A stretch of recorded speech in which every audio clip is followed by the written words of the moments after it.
অনেক মানুষ একত্রিত হয়ে সমুদ্রের গভীরতা থেকে এক বিশাল হাজার বছরের পুরনো শামুক বের করল। বলা হয় এমন শামুক সাধারণ নয়, এটি মানুষের মাংস খাওয়ার ক্ষমতা রাখে এবং শত শত হাজার মানুষকে গিলে খাওয়ার পরই এত বিশাল আকার নিতে পারে।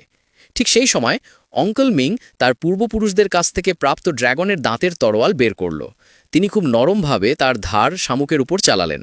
হালকা একটি ছোঁয়াতেই শামুকের শক্ত খোলায় সূক্ষ্ম ফাটল দেখা দিল। সাথীরা সঙ্গে সঙ্গে হাইড্রোলিক জ্যাক ব্যবহার করে কয়েক মিনিট ধরে চাপ দিল। ধীরে ধীরে খোলাপূর্ণ ঢিলা হয়ে গেল এবং সবাই মিলে পুরো শামুক খুলে ফেলল। যখন এটি খোলা হলো, অঙ্কল মিংয়ের চোখ ধাঁধিয়ে গেল। ভেতরে লুকিয়েছিল এক বিশাল মুক্তা। তারা এর ওপরের স্তর সতর্কভাবে সরালো এবং তখনই সামনে এসেছে প্রকৃত চমক, একটি ঝলমল করে আলোকিত মৎস্যকন্যা। সবাই বিস্মিত হয়ে গেল।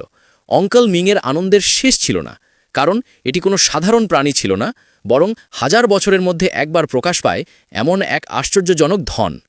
এই মৎস্যকন্যা ছিল অগণিত সম্পদ, তার প্রতিটি কণাই হীরের চেয়েও মূল্যবান।